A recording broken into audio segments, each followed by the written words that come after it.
Okay, and at this time, I'll turn things over to Danny. Good evening. I'm Danny Bartlett, the Executive Director of Advocacy for the Gender Equality Coalition of Ontario. Tonight, I would like us to plant our feet firmly on the ground and think about the land that sustains us. I'm acknowledging as a settler from a long line of settlers, the land on which I sit is the traditional territory of Oneida Nation of the Thames, the people of the Standing Stones, and locally, the territories that are closest to me, and with deep respect, I acknowledge the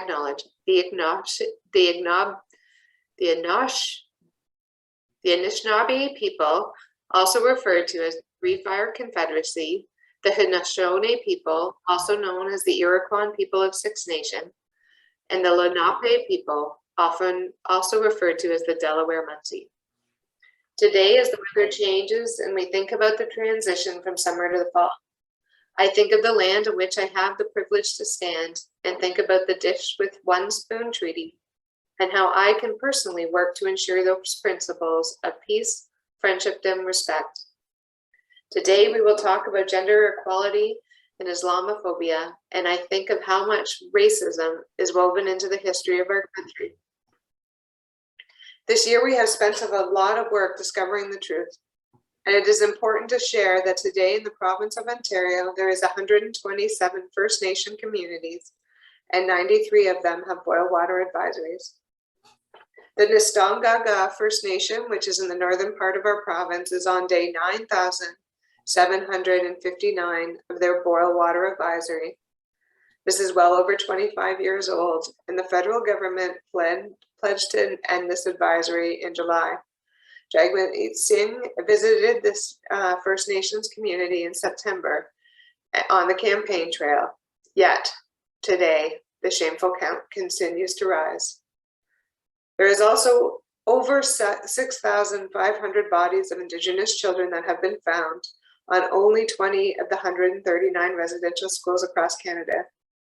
And locally, those that have the power to do so yet have done the right thing in spite of calls from all three chiefs and to begin the search on Mount Elgin Residential School. And this is also shameful.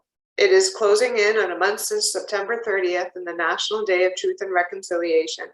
And we must continue to remember that all the survivors of residential schools, systems, and the generations that to this day are still affected.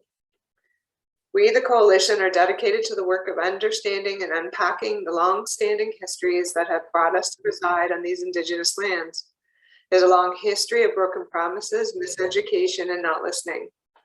We are committed to truth and reconciliation with our Indigenous neighbors, friends, and community partners.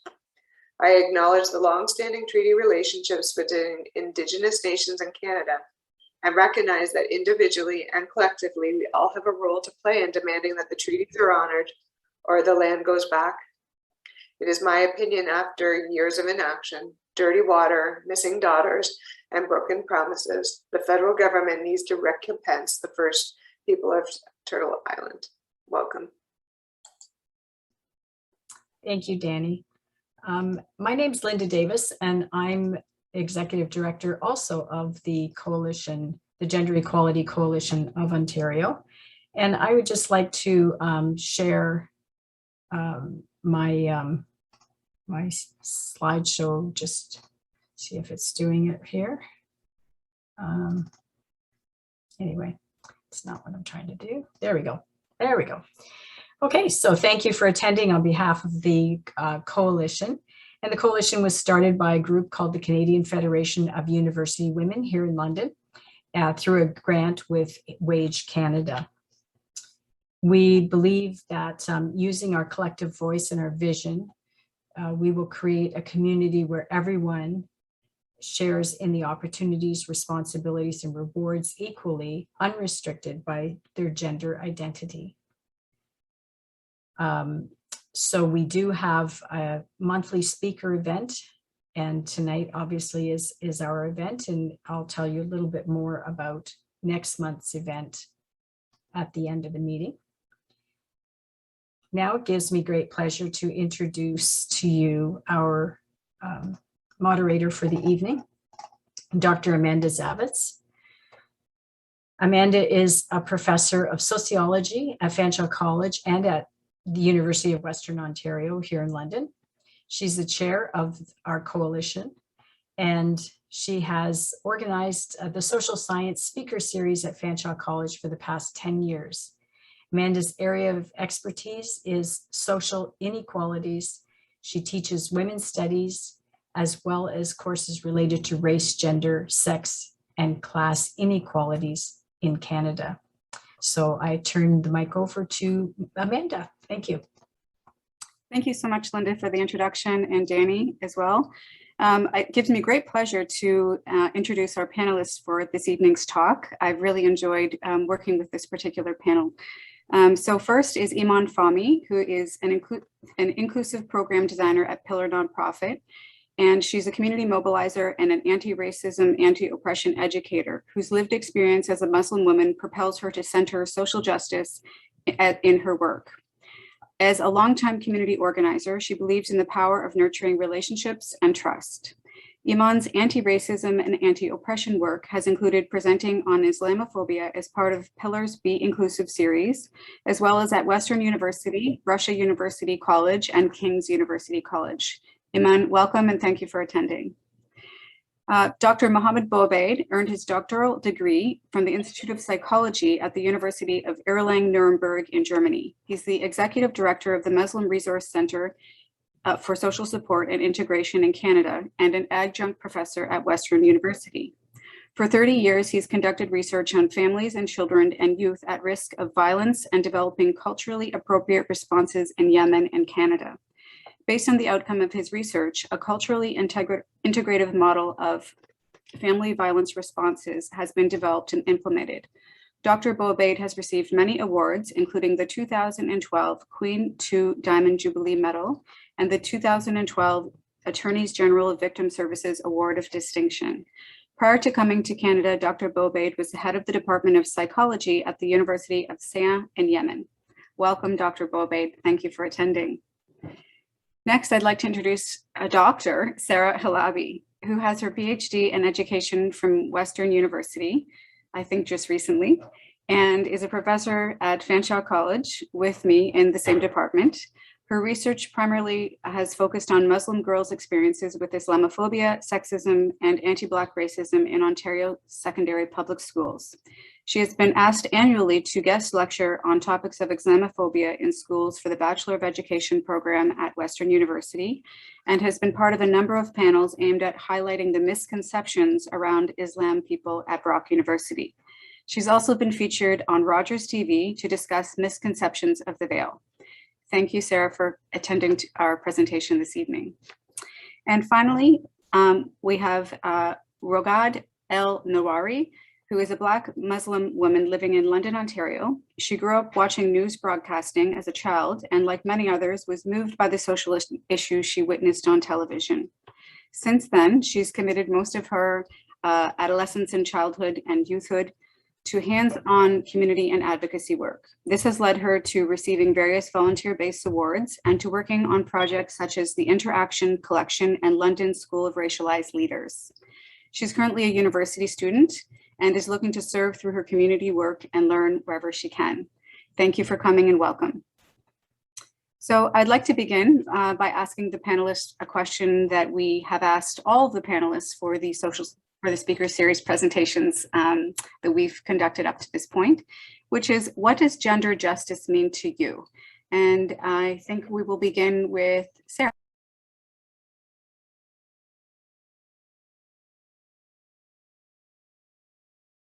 I should probably unmute myself first, right? I think that's a really important question to ask, what gender justice means, because oftentimes one definition of gender justice is imposed on all women, and it reflects typically the experiences and lived realities of white middle-class women, excluding the voices of minority women.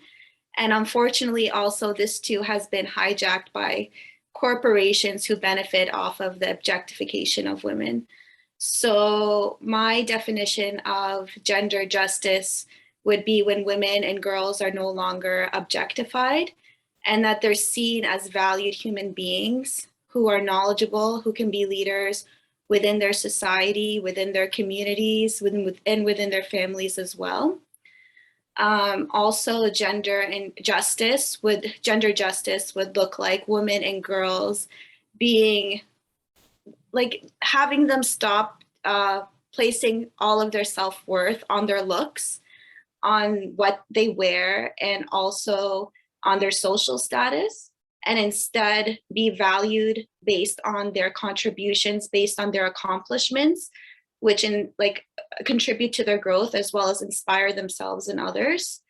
And as a Muslim woman, my definition of gender justice would be, not being boxed in as one group of a minority women who is oppressed, backwards, shy, submissive, and instead looked at as a person who is basically dressed modestly. And just because I'm dressed modestly doesn't mean I'm backwards. Dressing modestly is my definition of, liberation, of peace, of happiness, and it reflects my inward values. So to be seen in that light instead of being seen and grouped as one box of oppressed and backwards would be a definition as well as of gender justice. So that would be my definition of that. Thank you so much, Sarah, for that elaborate answer. So well done. Thank you. Next, I'd like to move to Iman. Yeah, sure. My definition for gender justice, the way I position it is that I'm saying that gender justice means having equality for all, no matter how folks identify. And this requires equity. This requires equity, and it requires an intersectional lens. And much as Sarah mentioned, the goal for gender justice, if it would be to achieve equal access to resources, to opportunities and supports. And we would really need to look at it from both the personal and a systemic lens in terms of, how is it we navigate systems? What are the barriers we need to dismantle in those systems? What are the power imbalances to allow for equal access to these resources and opportunities? And when I'm thinking power imbalance, to address those power imbalances, that's anti-oppression work. So I really think that gender justice falls under the realm of anti-oppression work for that very reason. Thank you, Iman. You might be a sociologist as well. I love the phrase equality for all humanity, and thanks to both of you for bringing intersectionality into the conversation. I'd like to move now to Raghad. Hi. Sorry, I don't know why I start every time I say hi. Gender justice to me, I think it's more, I think I grew up hearing it a lot, like all the time, like equality, women's rights, this kind of stuff is just the things I heard in school a lot. But I think gender justice would look like, Bangladeshi young girls being able to have access to things I have access to here in Canada, like women who look like me, Black women, hijabi women, queer women, trans women, walking streets at night and not thinking they're gonna die. That like these specific experiences, I think, define parameters, like tangible parameters that I would be like, oh yeah, we've achieved gender justice now at those points, because I think it can get lost in the hubbub of all the talk. What we're actually doing it for, like women being also able to bring home livable wages, and also on the other side of like gender justice spectrum is men being able to experience things like feminine things, or things that are deemed feminine, like crying and everything, without shame and without a stigma. Thank you so much. And thank you so much for highlighting how we need to move from theory to practice. Mohammed, how do you think we can achieve gender justice, or what does gender justice mean to you? Yeah, well, thank you very much. I think, the presenters really, have done a great job. They haven't left for me anything to add. I mean, just in addition of what has been said, I think it's really about, that everybody has, the same level of opportunities in the society. And we know, of course, when we talk about gender justice, we come from a place that there is a lot of discrimination against women. And I think that's something that needs to be, considered when we talk about gender justice. I also think, I quote also what Iman said in terms of gender equality and equity. Most of the time we talk about choices and the power of choices, but also choices are related somehow to power relations. So if there is power imbalance, so then it's really very difficult to, talk about choices, because a woman, for example, who is Black, coming from marginalized, community, a Muslim woman with hijab, maybe, just really by their appearances, they would have limited of choices, not because they don't have, the ability to present themselves well, but the perception is so strong, and then there is not really enough, they will not be empowered. So I think the word choice in relation to power, and also look at the equity, I think those are really key to make sure that we can do something to, have gender justice in our community and society. Thank you, Mohammed. I like how we're talking about the connection between personal and political. We're going to move on because we have a number of questions, and I'd like the panelists to be able to answer them all. So the next question that I will pose to all of the panelists is, what are some stereotypes of Muslim people, and how have those stereotypes affected you personally? And maybe this time we will begin with Raghad. That's actually perfect, because I was going to volunteer. In the same line, actually, of what Dr. Mohammed was just talking about, I think that, I have to prepare for these things, otherwise I will just blab. But I was thinking about this earlier today, and I think that my experience as a Black Muslim woman, I find that commonly stereotypes, specifically about my hijab. I remember when I first put on hijab, I was 14. Before that, I was terrified the year leading up to it, because I was I'm supposed to be quiet, I'm supposed to be reserved, I'm supposed to be, respectful and I don't know what the word, there's a word I'm looking for with a D, demure, I think, and collected. And that's not who I am.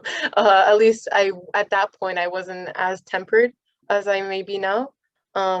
So that I felt that would really constrict me in terms of how I was viewed as Muslim versus as well by Muslims and by non-Muslims alike. Give me a minute. I got some more stuff. I'll be quick though.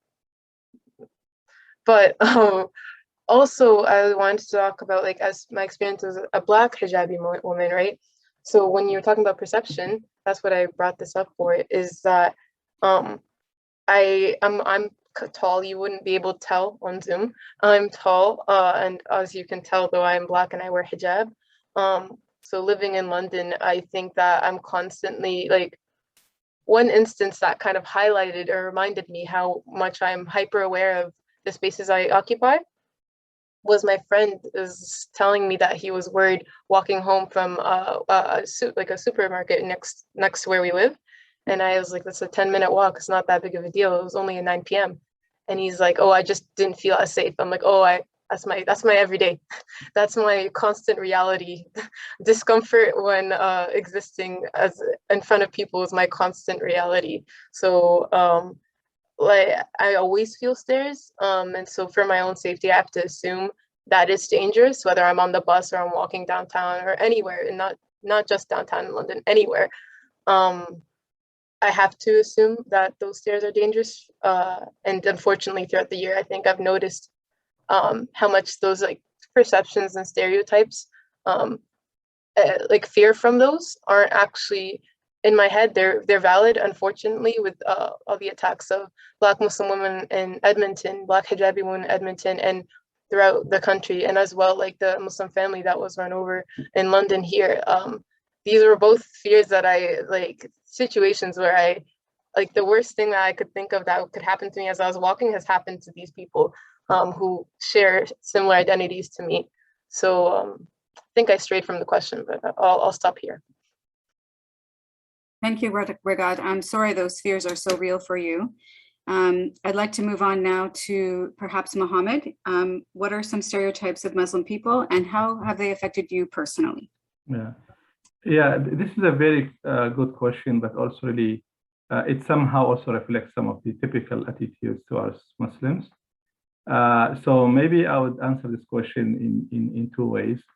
One, personally, I don't think that really, I have had a strong negative experience because of I'm a Muslim.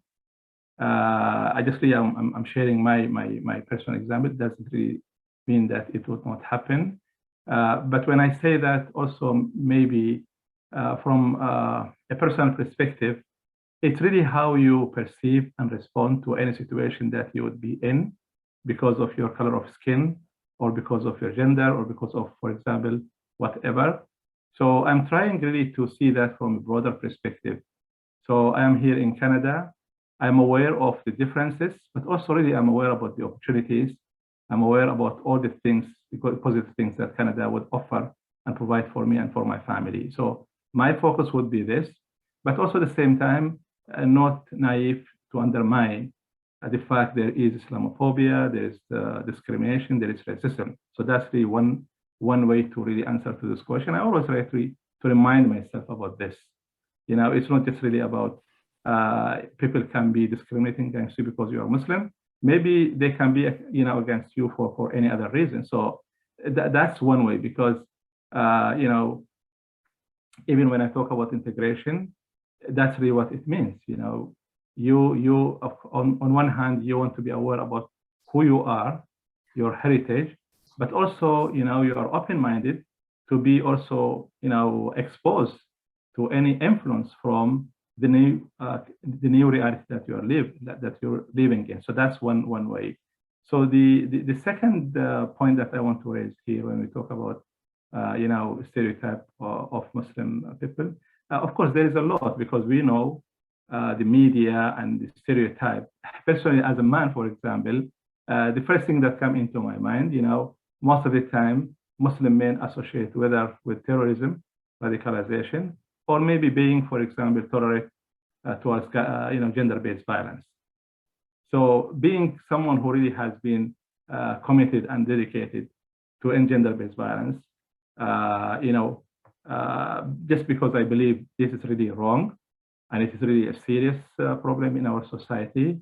My experience when I talk about stereotype and Muslim, I have a lot of really good friends who really support me or have been supporting me, but also, with intention or in intention, you have the feeling sometimes, okay, you know what, you are different. You are a Muslim man, but you are different. But also at the same time, there is certain expectations, sometimes unrealistic expectations. So because you are a man, a Muslim man or Arab man, now you go to your community and tell them, what is wrong and what is right. So I think that's really my experience when we talk about Islamophobia and how really that impacts me. And I've been doing this work for the last 20 years here in Canada. I'm very privileged and really honored to have been surrounded with so many people, women and men in the London community and beyond. But also at the same time, this is the experience that I have working in this area. Sometimes really you actually feel vulnerable because indirectly you'll be questioned. Are you pretending that you are really against gender-based violence, you are for gender equality, or that is really true? So that's my experience as a Muslim man when it talks about stereotype and how that impacts me personally. Thank you. Thank you, Mohammed, for sharing your personal experience. And it sounds like some of your experience working at the Muslim Resource Center. Yes. If we could move now on to Iman. Yeah, sure. Stereotypes. they're the benign, I guess you could call them stereotypes of Muslims, in that the stereotype that Muslims are all Arabs, which isn't true. The stereotypes that, for example, just the word Allah is the Arabic word for God. And that's another, stereotype, in that Muslims worship some foreign deity, when really it's just any Arabic speaking Christians would still worship Allah. So these are these types of stereotypes that are also embedded in consciousness. But I think for the purposes of today, it's more these negative stereotypes that that are embedded and perpetuate these the imagery of the bad, violent Muslim man and the oppressed, weak, submissive Muslim woman. So it's these stereotypes that feed Islamophobia. And if you want to ask, how has that impacted me personally, I think what I would say is that particularly the way Muslim women are viewed in terms of weak, submissive, oppressed,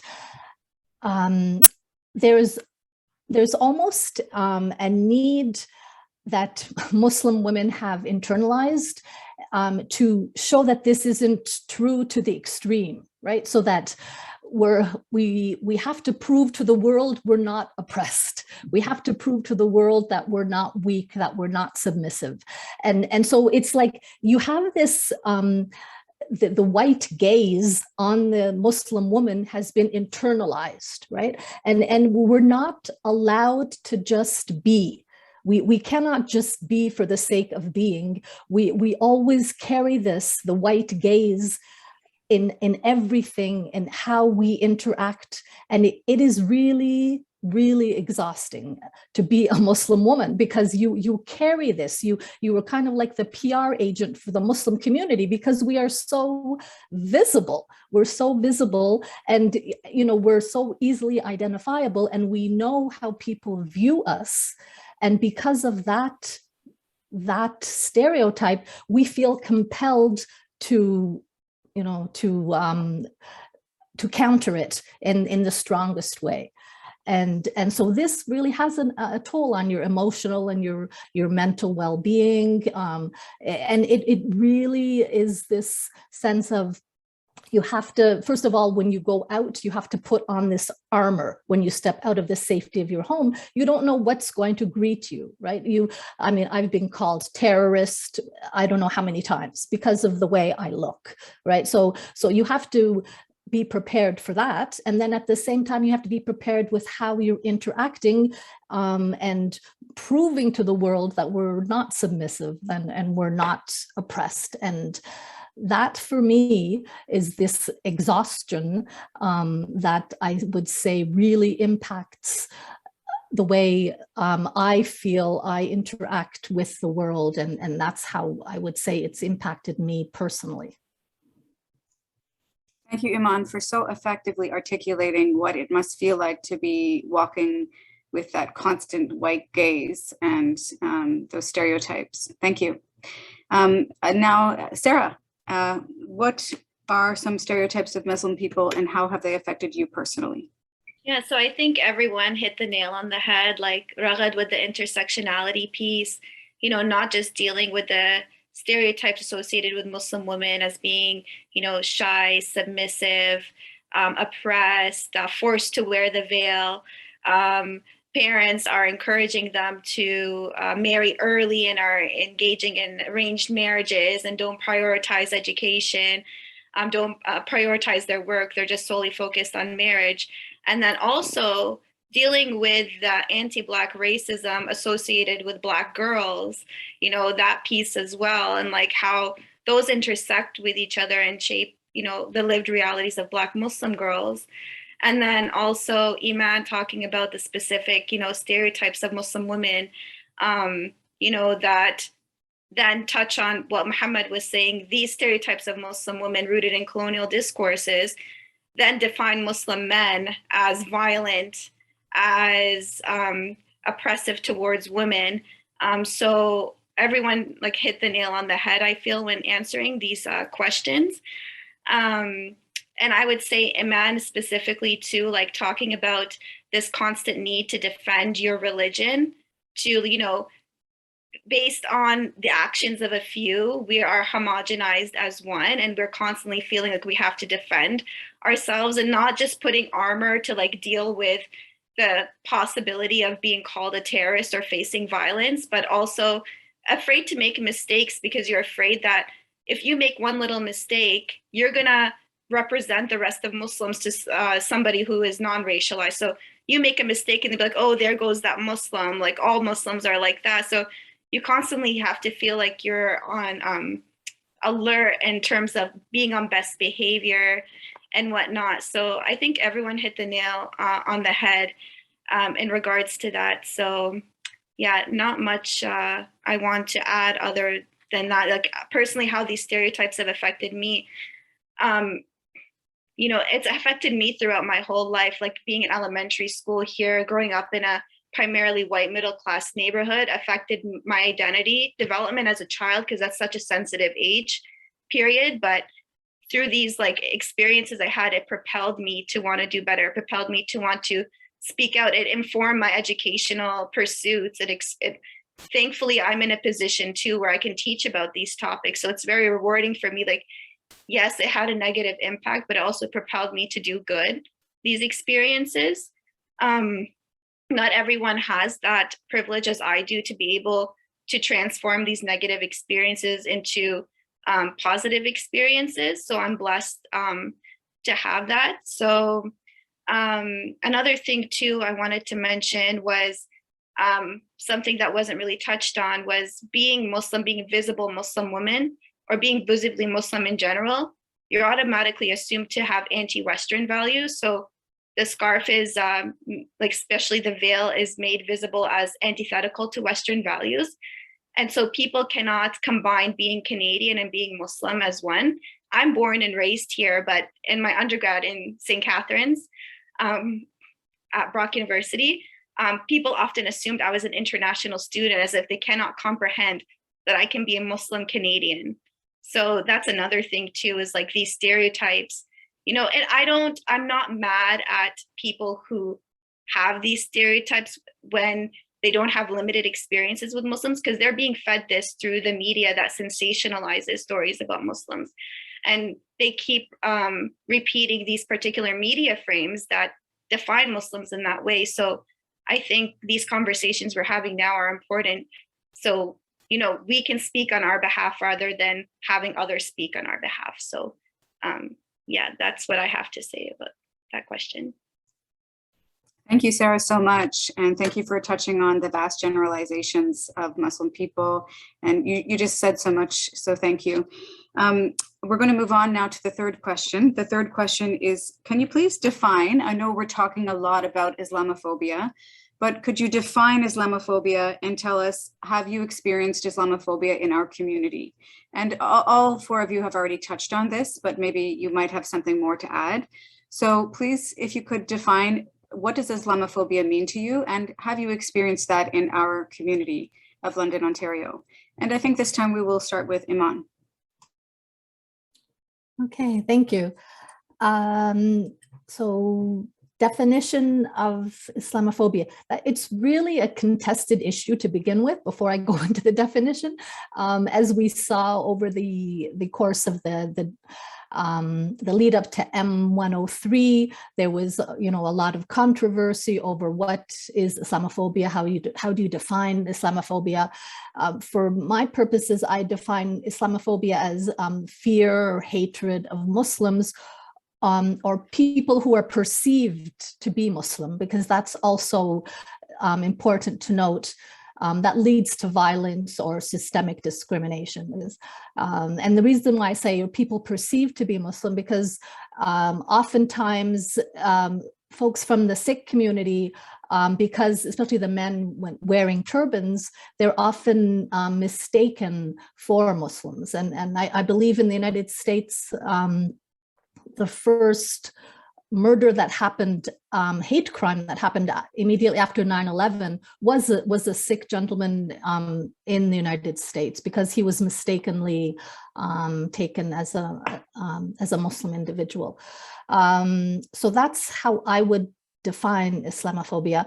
And when I read the question, I was thinking to myself, I kind of responded to myself saying, because it asks, like, tell us if you've experienced Islamophobia. So I kind of responded to myself saying, not if, but when, because it's part of our lived experience. There's so many layers to it in how Islamophobia manifests itself.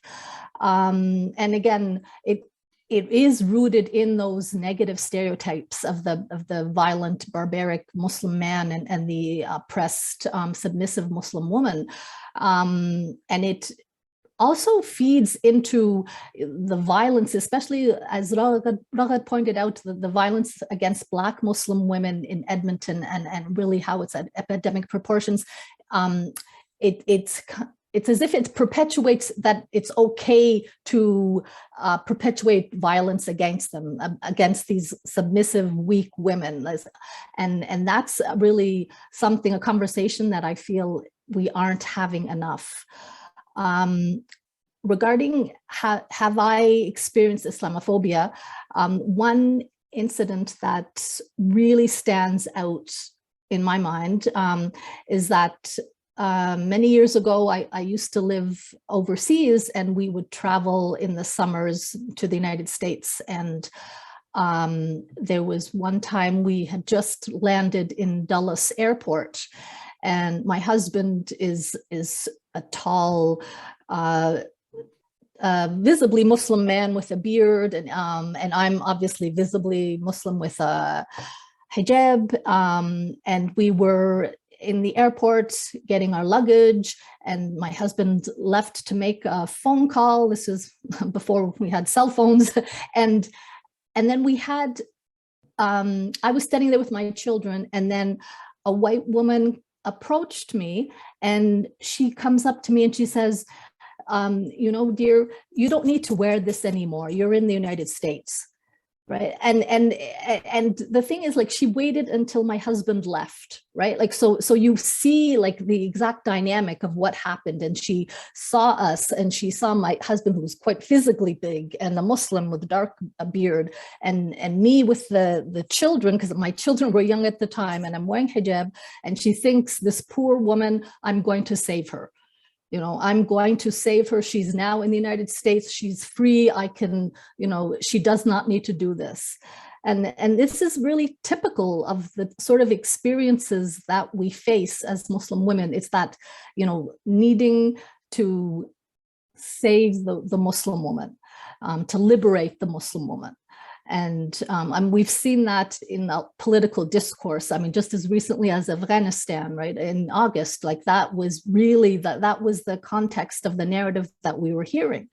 But then I have to ask, why is it we don't hear about it when Muslim women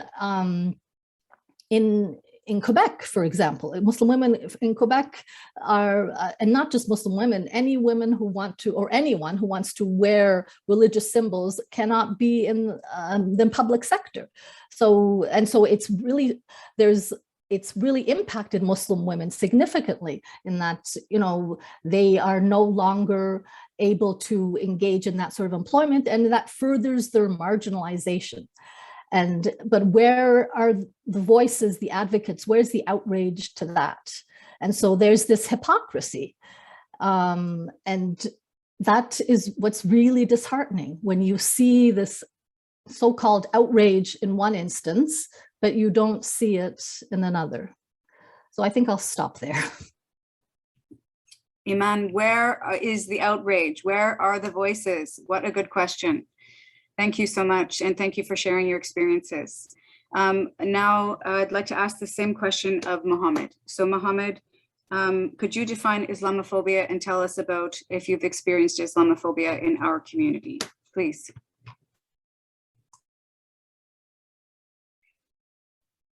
Yeah, I think I answered this question partially in my previous answers, but Iman really said a lot that also in my mind. One thing, of course, that come into my mind when you talk about Islamophobia, it's about really dehumanization, and that's really an important fact or factor to consider when we look at any kind of discrimination. So that it's really very easy for a human being to neutralize their conscience, so that they can do whatever they want to do against this person, because they don't see them as a human being. If you see them as a human being, so you internally you will struggle, and then you'll stop that. But that's really one major factor, and I think that's not really different from any other kind of, characteristics that we use to discriminate against other people. But then, if you are a Muslim and a woman and black, and and all these other layers, you by the end of the day, so the outcome of the consequence really vulnerability, living with fear, and what's really scary here, as Iman said, to internalize that kind of perception towards you, and then you're not just really dealing with the fear and from any kind of harm that will be caused to you, but also really your self-concept will be very negative, and then internally you will be defeated. So I think really it's a serious problem that we are facing, and I think that's really I'm really glad that we have this conversation. But again, as I said, it is important that we all have solidarities. It impacts all of us, but it impacts in particular Muslims as well as also other marginalized groups. Personally, as I said, there will be different kind of experiences, but I mentioned the example that I mentioned at the beginning. This is just really I see, for example, how people perceive you and see you, and of course that will create a lot of negative feelings and anger and frustration. It's very hard to live in this kind of situations all the time. Just going anywhere, and then you think, oh my God, this is really how people perceive me.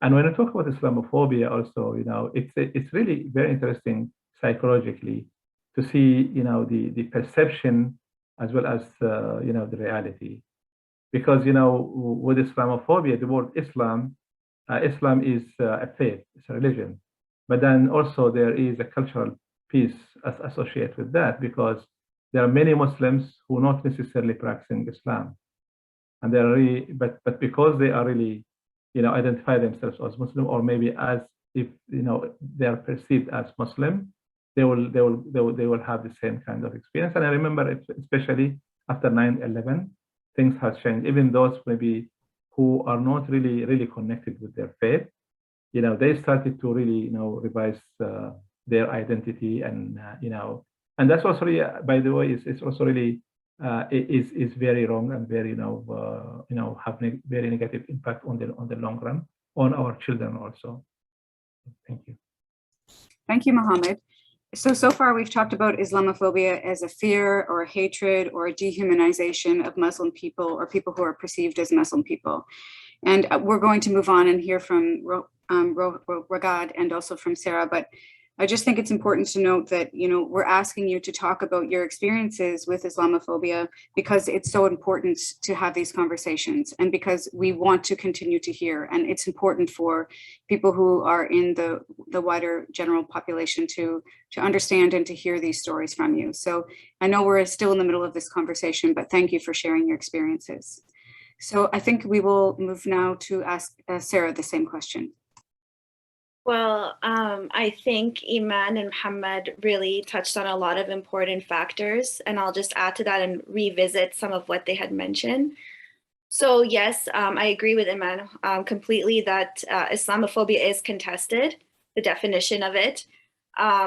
also specifically, a lot of times when defining Islamophobia, people typically use the adjectives of unfounded and irrational acts of violence towards Muslims, but nothing about Islamophobia is unfounded or irrational. It's actually very methodical. And it's rooted in colonial times where these myths of Muslim people that we see today with stereotypes were developed so their lands can be colonized, so their resources can be taken advantage of, so they can be taken advantage of as people, and they still live on today. So it's important when defining Islamophobia to recognize that it is rooted in a colonial history. So I would agree that it's a general fear and hatred towards Muslims and Islam that is rooted in a colonial history. It's not only individual acts of violence, but it's also systemic. We see it within institutions. We see it within the media. We see it within schools. We see it within the workplace. The government, Iman touched on this with the Bill 21, for example, right? With the introduction of the barbaric hotline, with the niqab debate. All of these are Islamophobia within the institution of the government. And a lot of the times, like the Islamophobia that occurs within the institution is what propels these individual acts of violence to occur to Muslims walking down the street, to be called a terrorist, to be given the middle finger randomly. So yeah, I think the definition of Islamophobia is important to unpack, because through understanding what it is, that's how we can combat it. And as far as my experiences with Islamophobia, you know, I've had them since I was a young child up until now. It's not as frequent, especially being now in London.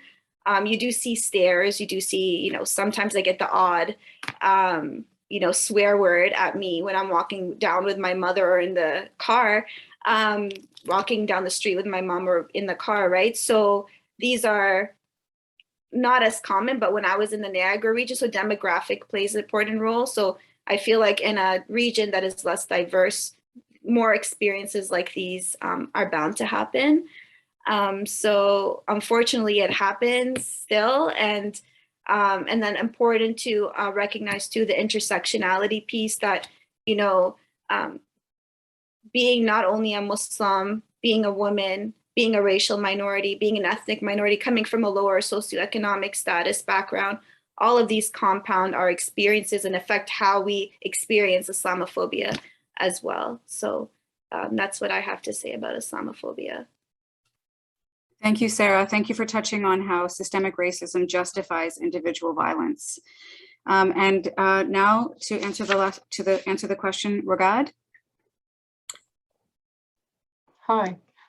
Again, I don't know why I keep doing that.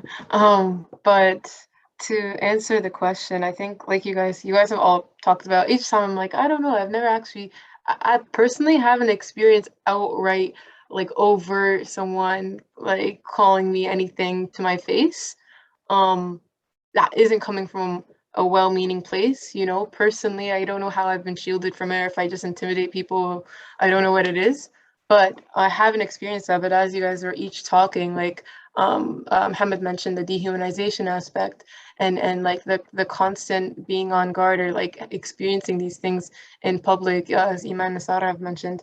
But like for me, like it's that aspect. It's like something I didn't get to mention earlier is like wearing hijab, you are kind of assumed to be like a representative of your faith. And I know there's a little bit of controversy between Muslims as to whether or not that's true, but I mean, specifically, it's like when 9/11 happened, everyone's still asking you questions. As soon as ISIS does anything, people are asking you questions, you know, and the way that you're seen in the media and it's a lot. And it's something that like keeps coming back to me is that how much we're dehumanized in the media, just the media alone, and the media and governments has impacted people who weren't even alive during 9/11. So the person who attacked that family in London, the Salman Aflad family recently, that like he was 20, I'm 20, you know, and he wasn't alive during 9/11. But he learned so much of the hatred, I'm assuming, within our communities and our institutions, and that I also experienced, you know, I also went through, and from the media, and it's just like, you're never safe. You're never able to just exist. And I have one more thing. Give me a second. My thoughts go everywhere, so I need to collect myself. I gotta find it. But also, yeah, like seeing Islamophobia happen to people around you as well, whether it's like, oh, okay, there's no prayer spaces at all anywhere, or there's no like people are asking you questions about whether or not you're hot in this, or questions that are just like, you wouldn't ask your white friend this, you know, you wouldn't ask that. As well, I just recalled experiences in institutions like, you know, nonprofit or like workplaces or whatever.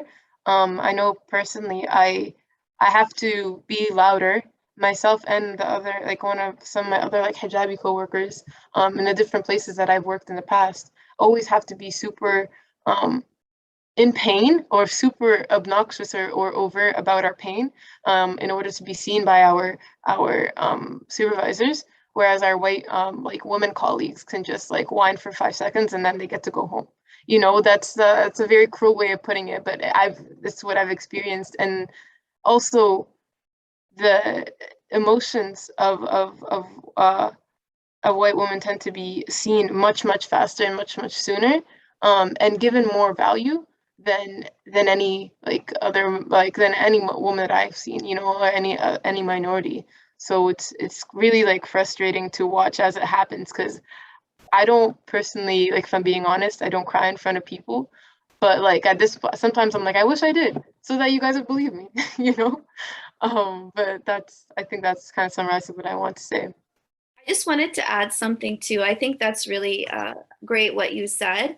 I was just reminded of something as you were speaking too, and it related a lot to what Dr. Muhammad said, and it relates to the importance of defining Islamophobia, and sort of what Iman has said as well, is that it is a form of racism. People assume it's a racial, religious prejudice. It is a part of that, but mostly it is a form of racism. So it's important to distinguish that, and not, as Iman mentioned, not only affects Muslims, it affects non-Muslims as well. And it's through this racialization project of the colonial times. So I just wanted to point that out. I think it's really important to distinguish it as a form of racism. And yeah, I think what everyone said was great, and I'm learning in the conversation as well. So thank you, everyone, too. Thank you, Sarah, for pointing that out. And you'll notice in the chat box, I posted, maybe someone on the call, I think I saw Lorraine. We showed this documentary, and maybe you show it as well, Sarah, called Orientalism, and it's about the history of Islamophobia and Edward Said's term Orientalism. So if you're interested in some more of these stereotypes or learning some more, that's a resource that someone could share. Moving on, there's so many misconceptions of Muslim people. I would like you to maybe pick one, because I have one other question after this that I'd like all the panelists to ask, to be able to answer. So if you could pick one thing that you would like the general public to know about Muslim people, what would it be? So one thing that if you could tell everyone and get them to understand or get them to know about Muslim people, what would it be? And this time we will begin with Mohammed, and maybe try to pick one thing, even though that will be hard.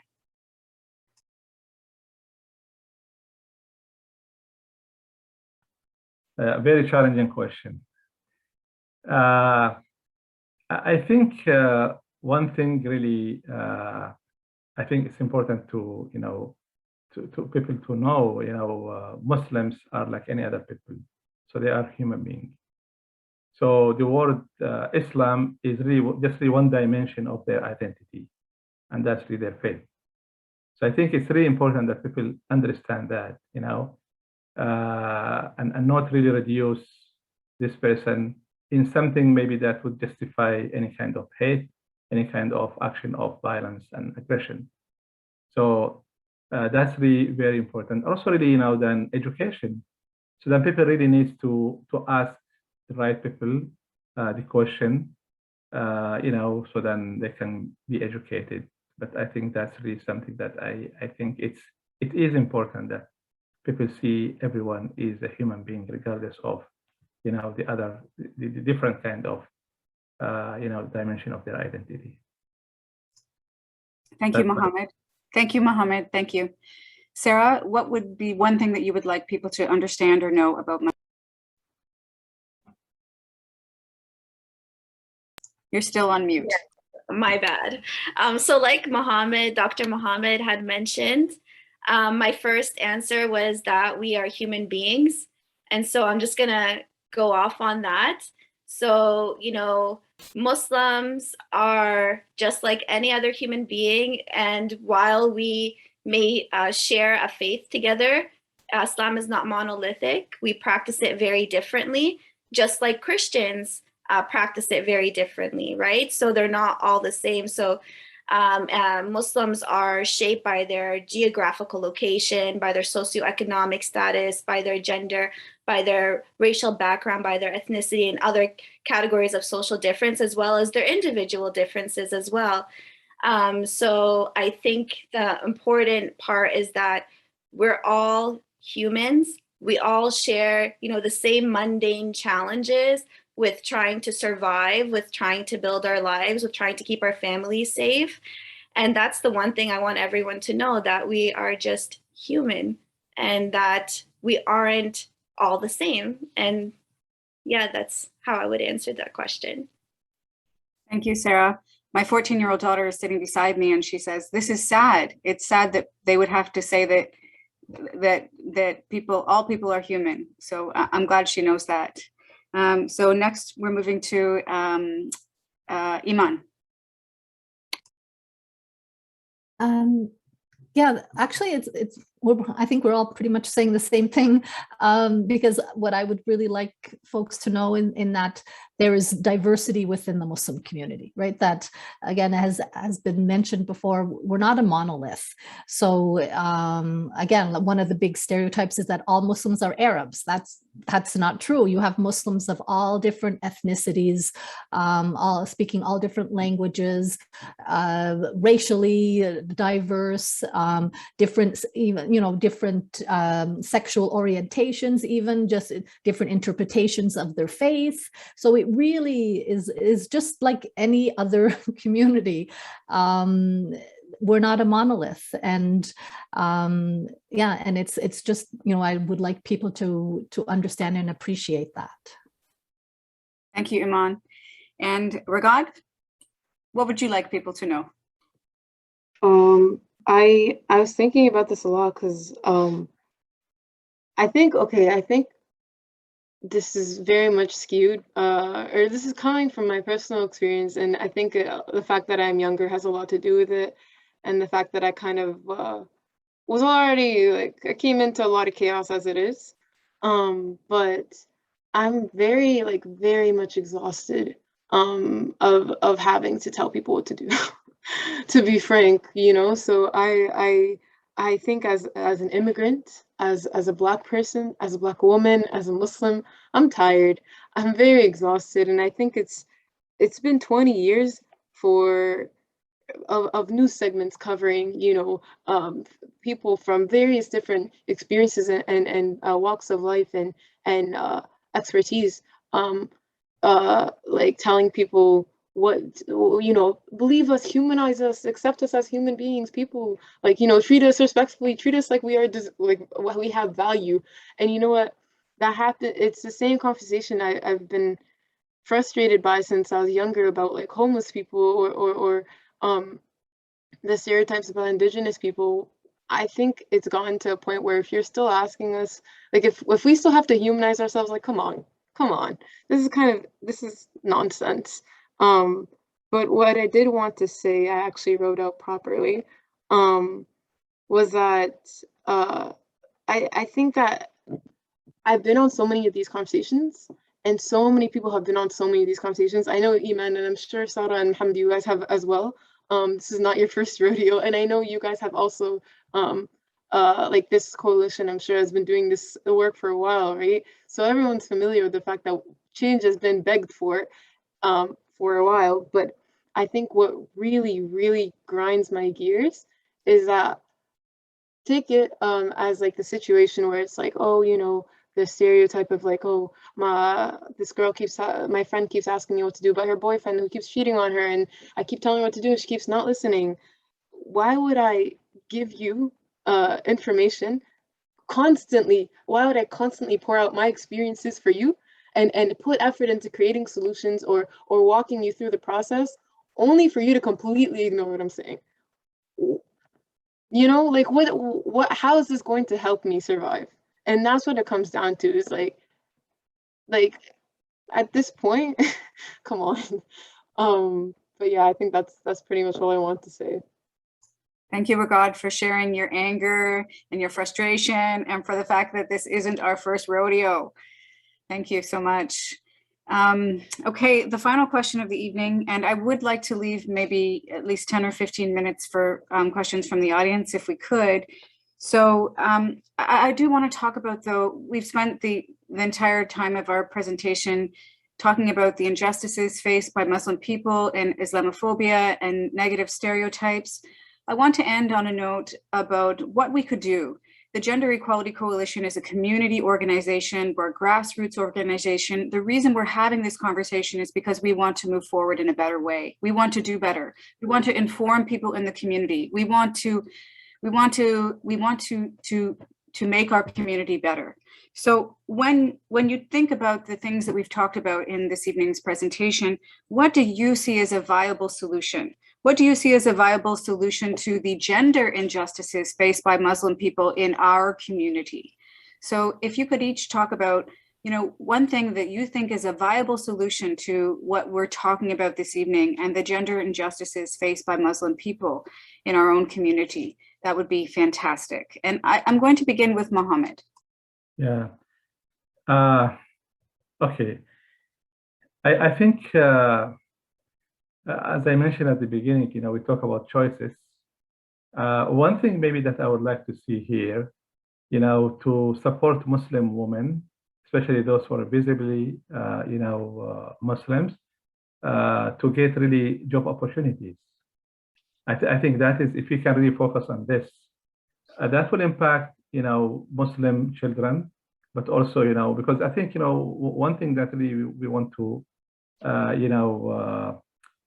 avoid that, you know, we can talk a lot. I think this is really a great opportunity. We talk about gender equality and equity and empowerment. I think if we can put all our power, you know, just to make this happening in London here. Thank you. Thank you, Mohammed. Thank you so much. Raghad, maybe if you could tell us, what do you see as a viable solution to gender injustices and something that we could do within our own community? Yeah, I just want to agree with Mohammed, because I know my mom, like, she's also hijabi, and she has an accent despite the fact that she's been speaking English all her life. And before I get into my own point, like, it's insane, the number of, like, educated, whether or not they're educated has nothing to do with it, like, shouldn't have anything to do with it, but the number of women with hijab who have accents who are completely ignored and like dehumanized to a further extent than I personally experience. So I want to say that's a thing, and for work, I can be honest, like my family members have struggled with that, especially within Canada, for hijabi women, you know.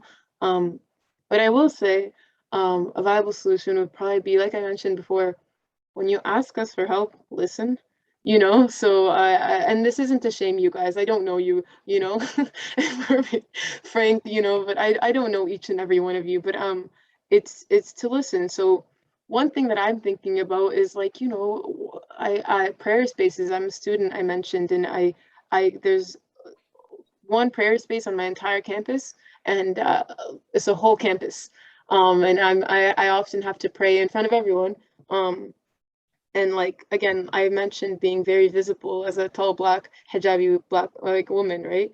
So I'm praying, I'm vulnerable, my head's on the floor, you know, and I'm just hoping that nothing happens. And it's kind of hard to focus when you're when you have all these things going in the back of your head, and you're trying to pray and you're in public, right?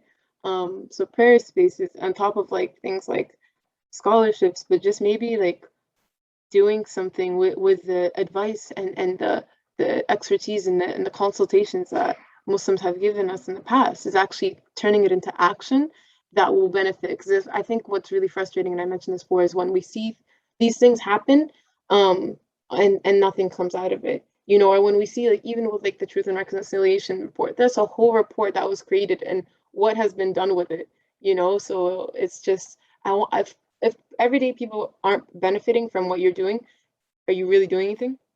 But yeah, that would be my solution, is to just actually act. What a great idea. When someone asks for help, let's listen. And what a great idea. Let's move from rhetoric to actual action. Thank you so much for sharing. I'd like to now move to Sarah. Yeah, so when Mohammed was speaking and Raghad too, you guys reminded me of something as well. So some well-intentioned people might not give the best advice, but they're well-intentioned, suggested that I remove my picture on LinkedIn because they are concerned about the lack of job opportunities associated with the veil. And I had some well-intentioned people who suggested I remove the veil because I started wearing the veil in my early 20s. So people were cautioning me against putting it on, as well as later on people suggesting I take it off because of the job discrimination that Muslim veiled women experience. And so it's not unfounded given, you know, there's statistics to back this up. There's research to back this up. So I think it's really important. It's a really important suggestion, I feel. And I have like experienced that myself when applying for jobs. Like, it's really difficult for me when applying for jobs, even with my education, and like I barely would receive interviews, right? So thankfully I'm happily employed now, but it was a struggle to get employed. Aside from that, solutions, viable solutions, this is one right now, having these conversations, these dialogues, which foster further understanding, are very important, I think. Also, I think there's more research that needs to be done on the experiences specifically on Muslim women and girls within society, not just the larger society, but also within their sub-communities, because Muslim women do experience challenges within their own communities. And these are not typically, you know, the challenges that are imposed on Muslim women, like they're forced to veil, for example. They're forced to engage in arranged marriages, female genital mutilation, all these things. It's not typically these, they're different types of challenges, such as double standards when it comes to dressing sometimes. Or like the most common misconception is that parents don't value education for their daughters. Actually, the research shows that Muslim parents really value education and have high expectations of their Muslim daughters. So it's not the challenges that are imposed on us, but we have unique challenges that our Islamic community needs to address so Muslim girls can be better supported, not only within the larger community, but in their own communities as well. Another important viable solution is that our politicians need to be more genuine with their efforts. So like if we look at the last campaign election with Bill 21, there's a lot of politicians being quiet in the federal election because they don't want to lose votes in Quebec, right? So they know it's wrong.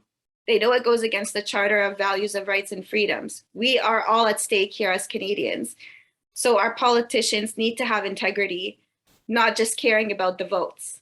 So when we have integrity at the high level, maybe we can see it better reflect within our population. But even though I think it's a bidirectional relationship as well, because the fact that we have something like Bill 21 right now, and like everyone's quiet about it at the larger society, is very problematic. And it speaks to how devalued Muslim women are. The fact that we are facing this in Quebec and no one is speaking out about it on a serious note. And this relates to institutions and their diversity, equity, and inclusion policies. The diversity, equity, inclusion, I feel now is are buzzwords. It's just like companies wanted to brand themselves and they're not really genuinely interested in diversity, equity, and inclusion. So let's just be genuine here, and these are viable solutions. And Raghad, you mentioned something as well about, you know, being tired of like having to repeat what you need to be done. It's because I don't think people aren't listening. I think they're listening. I think they're hearing you. The problem is there's sacrifice that comes with fighting against injustice, like losing out on privileges that people don't want to lose out on when we are fighting for social inequality. So there's sacrifices that have to be made, and we need to realize this. And the sacrifices, while they are material, they will help us be better humans. They will help us have more integrity. They will help us have more peace and foster like a better environment for our future generations. Our society will be that much more better. So we need to sacrifice, I think. Yeah, so that's what I have to say about that. Thank you so much, Sarah. I really like that point. Sometimes it's hard to stand up. Sometimes it's hard to speak up. So we have to be willing to stand up and speak up and make those sacrifices in order to fight for justice. Thank you. And last, Iman. Yes, yeah, some really great points. Everyone's raised some really interesting points. One of the things that I would like to mention is, well, okay, I'll try to break it down so it makes sense to me. That listening, I think, is what's really key, and listening and centering the voices of Muslim women, because I think that's critical to understanding gendered Islamophobia. One thing that I do want to mention, because I think it is important, is that with respect, say, for example, gendered-based violence. If a Muslim woman faces gendered-based violence, often she feels, especially if the perpetrator is Muslim, she can feel, she may be hesitant in coming forward, asking for help, asking for support, with the fear that what she has to say will stigmatize the community, will be weaponized and used against the community, right? So if we really want to empower Muslim women, we need to really listen to Muslim women and center their voices and peel away these negative stereotypes so that we can really remove any barriers there are to Muslim women reaching their potential. That's one thing that I'd like to mention. I had to write it down because there were so many thoughts and so many great comments coming up. Another one was, yes, a viable solution, what I would suggest is really for folks to take ownership of their own education. Because I think, and this builds on what Raghad was saying, in that we can't or shouldn't have to educate folks about Islamophobia, right? So folks need to take ownership of their own education and do the work to learn. And this brings us to a broader conversation, in that Islamophobia is just one manifestation of white supremacy, right? So you have whether it's patriarchy and misogyny, whether it's anti-Black racism, anti-Indigenous racism, you have these conversations that need to be had, and it's really understanding what does it mean to be an ally, and how is it that we can tackle and disrupt these systems that have been based on white supremacy, that have been founded on white supremacy, and that are marginalizing our community and other communities. So yeah, that's my answer. I believe I've touched on everything I wanted to say. There's so much that we can say, and I really appreciate the opportunity, but I think I'll just stop here. I do also want to add, I'm so sorry, really quickly, I'm so sorry, but on to the point about believing Muslim women, I hope like similar to so many of the Me Too experience, with women and people who were victims of abuse, and predatory behavior. For a Muslim woman to come out and tell you that this happened, and on a public forum at that, you have to understand the mountains she's gone through, which actually is kind of funny considering Islamic heritage, but anyways, the mountains, because within like our own communities, I don't mean to air dirty laundry, but within our own communities, similar to the experiences of priests, you know, what's it called, being sexually abusive towards children in churches, there is a similarity to how we protect abusers in our own communities, you know, whether they're sheikhs or imams or whatever. And it's not safe, and it's by any means safe for Muslim women to come out and for a group of Muslim women to come out and tell you that this person is unsafe. So if they're coming to you as a non-Muslim and they're telling you this has happened, treat them with respect, empathy, kindness, and like honor, because you should be honored that they came to you after all the things that they put at risk. But I just want to say that, given a lot of things that have been going on recently. Thank you so much, Raghad. Before we move to the audience for questions, is there any other comments that you would like to make as presenters? Anything that you feel we've missed or that you'd like to touch upon before we move to questions? Okay, I think that means everyone's good. I see one question in the chat box, and I would encourage people who are on the call now, if you have a question and you would like to put it in the chat box, that would be great. I cannot see everyone, so if you raise your hand, I may not notice you. So you could try that, but otherwise, if you post a question in the chat box, I can certainly see that. So there is a question from Ashley, and the question is there a website or information available somewhere that specifically addresses the stereotypes about Muslim people and Islam, and that debunks or explains or even speaks to these misconceptions? And I think that I can see that Raghad is interested in answering. I'm used to like raising my hand in these Zoom meetings. But yes, actually, Ashley, I was recently in charge of doing some EDI training. And I Googled a lot of it. I Googled. Whether or not I should have been in charge is another question. But I Googled Islamophobia. I was specifically looking for Islamophobia against Muslim women and Islamophobia against non-Muslims, such as people of the Sikh community.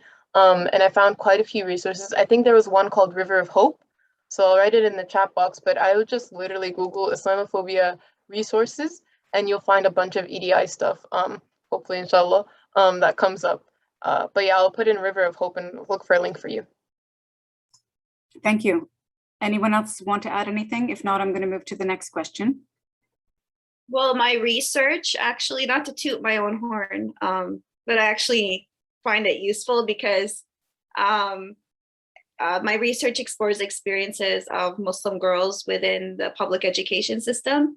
And it talks about how stereotypes affect them and then their own experiences and how it challenges those stereotypes. So yeah, the first findings chapter is about their challenges and how they relate to stereotypes. And the second challenges is them speaking out on how they perceive the veil, how they perceive their communities, how they perceive their families. And so it's not like you're going to get a list of things. There's a summary, maybe a conclusion that will be useful. But if you want a list of things, I think Iman put something in the chat, and what Raghad had mentioned as well would be more like easy. You're at Fanshawe? Yes. So your research is available there? Actually, I'll just put, I'll copy and paste it in the box. Yeah, right now. Just give me a second here. Oh, thank you. You're welcome. Thank you to Ashley and to Sarah for doing that. I see Katrina has another question in the chat box. What is something that you think parents can teach their children to help end these injustices in Canada? Anybody want to be first at answering this question? Raghad? You see, I'll only go though if no one else wants to go, because I have something to say always, but you know, I always talk first too, so please feel free. All right, go ahead. I will say that I think at the core, and the thing that I keep coming back to, I guess you could say the principle of all my activism and advocacy work, it's always like humanity, right? So even if this is, for some reason, I'm very patient with the most intolerant people. And we have great conversations. But I will say that when I use examples, or when I'm talking to people, even earlier, I used the example of like, you know, when you're talking to your friend and she's going back to her boyfriend, she keeps asking for advice. Like, these are things that are common, or you can relate to, you know, so relating to people on a human level, like, yes, these are things I'm sure that you've experienced in your life. Teaching them to just be empathetic, and if they can learn to be empathetic to any situation, and they can apply the thing like, oh, what if I was in that position, or oh, what about this thing? They could also be experiencing this or that. Not only will it invite you to learn, like to educate yourself, as it has for myself, and Google, whatever. I'm like, oh, I end up Googling a lot of stuff because of this, because I'm like, I don't know what that feels like. Let me check it out. But not only will that invite them to educate themselves, but it'll also make them a much more, like, someone who people want to be around and engage with and learn from and interact with, you know. And it makes it easier because you can be unknowledgeable about something but still respect questions and situations, address them in a respectful way, or ask questions in a respectful way that people from those communities wouldn't be offended when you ask those questions. So coming from a, like, okay, I'm a person, I should be empathetic, you know, from that standpoint, opens a lot of doors for you. Thank you so much, Raghad. Would anyone else like to answer that question? Yeah, I'll just add just real quick. I loved what Raghad said, and it's basically coming down to just modeling being an anti-racist, right? So if the parents need to be an anti-racist and model that, then the children will learn that. And I think that's how I would answer that question. I would say I completely agree with Iman and Raghad as well. And I think one answer would be critical media studies, and just being critical of the media would be like play such a significant role, and like understanding sort of, you know, what the media has to benefit from stereotypes, and like simplifying it for children. I think that would make, you know, a significant difference among, you know, other strategies as well. But like even watching Aladdin together, for example, and then just going through the stereotypes with them, you know, or the Lion King, you know, the Lion King, Mufasa has the light skin, the light fur, right? And then Scar has the dark fur. He has the accent. Mufasa and Simba have like the light fur and they have the Americanized accent. Aladdin doesn't even have an accent, right? But then the evil dude, I forget his name, Jafar, he has an accent, is like more prominent features. Aladdin's more Americanized, small nose, stuff like that. So going through those things with the children would be beneficial, I think. I would also add, even for people who, like, even when I think part of what gets me so successful with the most intolerant people is that when you talk to everyone like they don't know anything, not in a disrespectful way, but even with my friends and my family members, they get upset with me because I break it down to too simple. But if you start from that basis, it makes it a lot easier to build up, you know. And I'm sure for the educators here, because I know there's a few of us, that's something that you're probably used to as well. But that's great examples of what to do next. Thanks, Laura. Raghad, I think that there's nothing wrong with, like, I think it's actually inspiring that you're like able to be calm and like, you know, just try to have a conversation. Actually, Paulo Freire, he's like a famous theorist, right? And he talks about the importance of dialogue and the importance of your strategy. Because if you're gonna come off as like, you know, hostile without understanding, how is that gonna get anyone anywhere? It's just gonna cause defensiveness. Yes, that's kind of how I snake my way into learning. So I think your strategy is very inspiring. So thank you for being inspiring in that way. On that note, I would like to thank all of you. Thank you so much for being inspiring. Thank you for inspiring us to listen. Thank you for sharing your stories. Thank you for agreeing to give your time and come to today's presentation. Thank you so, so much. Thank you to everyone who tuned in and who attended the presentation. We really appreciate it. I don't think we have time for any more questions. I do want to say thank you so much to the presenters. And I also want to make a quick announcement. We do the speaker series every month, and our topic next month is happening on November 18th. And Linda showed a little bit about this topic at the beginning of our talk, but it's about Trans Remembrance Day and gender equality. So if you can tune in, or if you can promote this talk in any way, the hope is that this talk will be just as educational and a learning experience, just like the one that we've had this evening. And we're really hoping to build momentum with these community talks so that we have more people engaging in them, more people asking questions, and really more people coming to learn, more people who are interested in making London a better community and who are interested in tuning in to listen and to learn. So thank you for attending and thank you for presenting. And I hope to see you soon. Amanda, if I can just jump in here for 1 second, Sure. It's Linda. And just to remind everyone that we do have application forms on our website. Membership in the Gender Equality Coalition of Ontario is free. And we do have a youth committee. And so we are hoping that the youth committee will really come up with some dynamite ideas. And that's one of the things you can choose if you do go onto our website to sign up. So again, please consider doing that. And we hope to see you next month.